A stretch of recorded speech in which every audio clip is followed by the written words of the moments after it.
नमस्कार। चलिए आज बात करते हैं उस अनदेखी दुनिया की जो हमारे चारों ओर मौजूद हर चीज को बनाती है।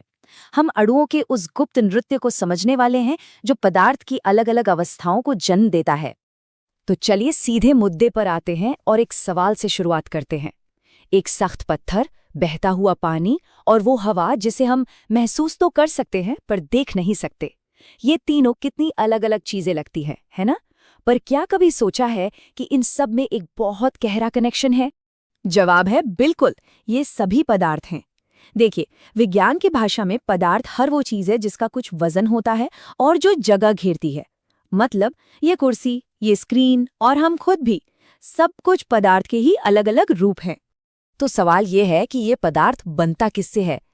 इस स्लाइड पर लिखी बात इसे बहुत खूबसूरती से समझाती है। सोचिए, जैसे हजारों ईंटें मिलकर एक पूरी दीवार खड़ी कर देती हैं, ठीक उसी तरह दुनिया का सारा पदार्थ अरबों खरबों छोटे छोटे कणों से बना है, जिन्हें हम अणु कहते हैं। ये अणु इतने ज्यादा छोटे हैं कि हम इन्हें देख नहीं सकते, लेकिन यही वो सीक्रेट बिल्डिंग ब्लॉक्स हैं जो हर चीज की खासियत तय करते हैं। कोई चीज सख्त क्यों है, कोई क्यों बहती है, इसका सारा का सारा राज इन्हीं अणुओं की जमावट में, उनके आपसी रिश्ते में छिपा हुआ है। तो चलिए अब देखते हैं कि ये सब होता कैसे है। हम पदार्थ की 3 मुख्य अवस्थाओं को समझेंगे, और इसे समझने का सबसे अच्छा तरीका है कि हम इन अणुओं के बारे में ऐसा सोचें कि ये अलग अलग तरह का डांस कर रहे हैं। सब कुछ इस पर निर्भर करता है कि ये अणु एक दूसरे के कितने पास हैं और उनमें कितनी एनर्जी है। सबसे पहले आते हैं ठोस यानी सॉलिड्स। किसी पत्थर या अपनी मेज के बारे में सोचिए। इनमें अणु एक दूसरे के साथ बहुत मजबूती से एक तय पैटर्न में जमे होते हैं।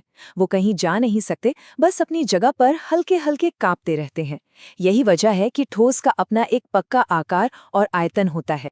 इसके बाद आते हैं तरल यानी लिक्विड्स, जैसे पानी या दूध। यहाँ अणुओं के बीच का बंधन थोड़ा ढीला होता है। उनके पास इतनी जगह होती है कि वो एक दूसरे पर फिसल सकें, घूम फिर सकें, और इसीलिए तरल बह सकते हैं और उन्हें जिस भी बर्तन में डालो वो उसी का आकार ले लेते हैं। और आखिर में है गैसें। इन्हें हम आज़ाद पंछी कह सकते हैं। हवा या भाप के बारे में सोचिए।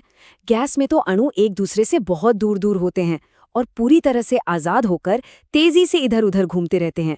उन्हें जितनी भी जगह मिलती है वो उसमें फैल जाते हैं। इसलिए उनका न तो कोई पक्का आकार होता है और ना ही कोई पक्का आयतन।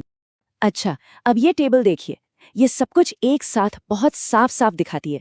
आप देख सकते हैं कि कैसे अणुओं की पैकिंग ही हर दूसरी चीज को तय कर रही है, चाहे वो आकार हो, आयतन हो या बहने की क्षमता हो। एक और मजेदार बात देखिए, ठोस और तरल को दबाया नहीं जा सकता, पर गैस को आसानी से दबा सकते हैं क्योंकि उसके अणुओं के बीच बहुत ज्यादा खाली जगह होती है। ये एक बेहतरीन समरी है। लेकिन एक बात और, पदार्थ की ये अवस्थाएं कोई पत्थर की लकीर नहीं है, ये बदल सकती हैं। और इसे समझने का सबसे अच्छा तरीका है पानी के एक अणु की कहानी को जानना, क्योंकि पानी ही वो चीज है जिसे हम अपनी रोजमर्रा की जिंदगी में तीनों अवस्थाओं में आसानी से देखते हैं। जब हम किसी चीज को गर्म करते हैं तो हम असल में उसके अणुओं को एनर्जी दे रहे होते हैं। इस एनर्जी से वो और तेजी से नाचने लगते हैं या कहिए कि कांपने लगते हैं। जब आप बर्फ को गर्म करते हैं तो अणु इतनी तेजी से कांपते हैं कि वो अपने बंधे हुए ढांचे से आजाद होकर पानी बन जाते हैं। और अगर आप पानी को और गर्म करके उबालते हैं तो अणुओं को इतनी एनर्जी मिल जाती है कि वो पूरी तरह आजाद होकर भाप बनकर उड़ जाते हैं। और हाँ, ये प्रक्रिया उल्टी भी काम करती है। जब आप भाप को ठंडा करते हैं, जैसे किसी ठंडे बर्तन के ढक्कन पर, तो अणु अपनी एनर्जी खो देते हैं, धीमे हो जाते हैं और वापस पानी की बूंदों में बदल जाते हैं। इसे संघनन कहते हैं। और अगर आप पानी को और ठंडा करते हैं, जैसे फ्रीजर में, तो अणु इतने धीमे हो जाते हैं कि वो एक सख्त क्रिस्टल ढांचे में जम जाते हैं और फिर से बर्फ बन जाते हैं। अच्छा, अब जरा इसे अपनी रोजमर्रा की जिंदगी से जोड़कर देखते हैं।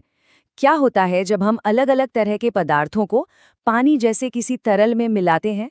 ये हमें विलयन या घोल की बड़ी दिलचस्प दुनिया में ले जाता है।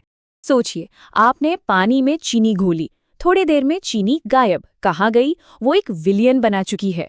यहाँ चीनी है विलेय यानी जो घुल रहा है, पानी है विलायक यानी जो घोल रहा है, और जो मीठा पानी तैयार हुआ वो है विलयन। ये एक सीधा सा हिसाब है। विलेय और विलायक मिलकर विलयन बनाते हैं। लेकिन क्या हर ठोस चीज पानी में घुल जाती है? नहीं, जो पदार्थ घुल जाते हैं जैसे नमक और चीनी, उन्हें हम घुलनशील कहते हैं, और जो नहीं घुलते जैसे रेत या तेल, उन्हें अघुलनशील कहा जाता है। अगली बार जब चाय बनाएं या समुद्र के किनारे जाएं तो इस आणविक खेल को होते हुए जरूर देखिएगा। तो आज की बातचीत से क्या-क्या बातें सामने आईं? चलिए जल्दी से दोहराते हैं। पहली बात, हर चीज पदार्थ है जो अणुओं से बनी है।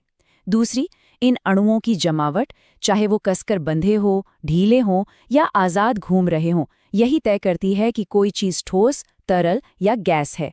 तीसरी, एनर्जी यानी गर्मी को घटा बढ़ाकर हम इन अवस्थाओं को बदल सकते हैं।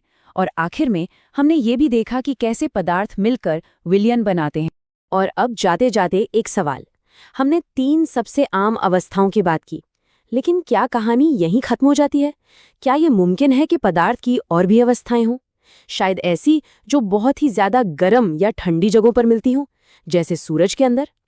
ये एक ऐसा सवाल है जो हमें विज्ञान की और भी रोमांचक गहराइयों की ओर ले जाता है। इस पर जरूर सोचिएगा। हमारे साथ जुड़ने के लिए शुक्रिया।